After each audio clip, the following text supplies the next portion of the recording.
Alright, so a recap. So the gun got us close, got us within 3 inches of the bullseye. Uh, there's a problem with the scope. When you make a elevation adjustment, the windage changes. When you make a windage change, the elevation changes. So it's not tracking true, but the scope had been dropped and things. So I'm taking that into consideration, but I can hit a pop can. We just put two in a pop can out there, 75 yards. That's going to be, yeah, and he was shooting it left-handed. So it's going to be good enough to shoot for a deer, going for lungs, 10-inch circle. I mean, the bullets are within a half inch of each other, so it's in MOA. But do I want it tighter? Yes, but don't have the money at the moment. I'm looking at putting the Nikon Nightforce scope on it. First, I'm going to start with a 7mm mag. I'm going to spend $600 on the scope that I want for that. That's going to get a, I believe it was a 5x20x56 with a 30mm tube. I believe that's the one. Don't quote me, but it's a Vortex. I think it's a Nightforce. I have a picture of it. They sell them at Academy here for $5.99. I want to get that for the 7mm mag. And then I'm going to look at either getting that same scope, depending on if I like it, for the 7mm 08, or I'm going to take the scope that I have on the brand new scope on the 7mm mag, and I'll put that on the 708.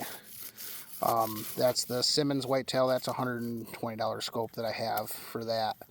Right now I'm just running a $65 scope on the 708. Same scope I ran on the 308. That thing shot great. Only difference is with the 308, once my sister had dropped that gun on me and she tipped it over, it fell right down on the scope. The gun never sighted it again. So I had to get rid of I got rid of the gun. I don't know if it screwed up the stock or what. I didn't have time. That was a Savage. What the heck was that? Savage Access 2. I had a heavy barrel on it, short 20-inch heavy barrel. It wasn't a bull barrel, but it was the heavy, like the M&P version barrel. Was not threaded at the end. I had the AccuTrigger on it. I had the 110 bolt in it.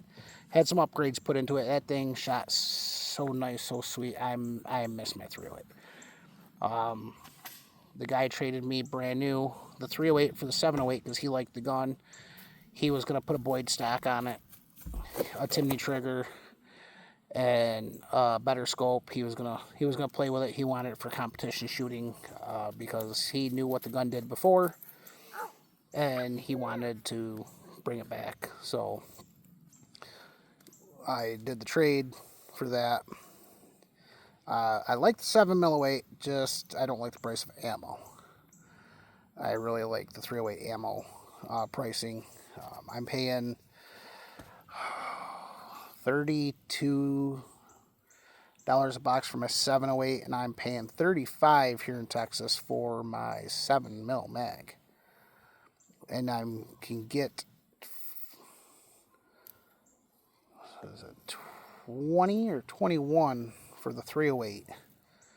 I'm paying $53 a box, but that's for 40 rounds for my 22-250 that likes. And for some reason, I've never had a gun like Remington besides my shotgun. I got one that likes Remington, one that likes Federal, one that likes Winchester slash Federal. That's my 7mm mag. It likes the Winchester, but it also likes the Federal a little better. Hornady is the 708.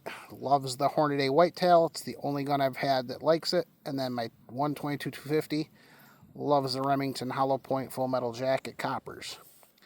I'm trying to find somebody that actually has the light bullets for my old Savage 110. Now my 110 is, we just did the math on it, is a little over 53 years old. That is a true Savage 22-250, so it's got the light rate twist, so it needs the light bullets. I need 40 or under grain bullets for that. Does not, it'll kind of stabilize the 50s where 100 yards you're okay, you're not MOA. You're keeping a 2-inch group. But and I know it doesn't have 1,000 rounds through it because my dad hardly ever shot it. He still had the first 2 boxes he bought with it. Did not shoot it a lot because here in New York, well, now I'm in Texas, but in New York, you couldn't hunt rifle. So it was a woodchuck gun. On the farm, they would use it to take long distance shots on woodchucks. It's got the first year the lifetime warranty scope came out from Leupold. Back then, it was a $2,000 scope. So you do the math. I mean, it still got really good glass. It's a great scope, great gun, just can't find the bullets for it. So, but my thoughts on the Borgsighter, works great. It's got me in under 5 shots on all 3 guns. So, it's definitely worth a buy and worth a check out.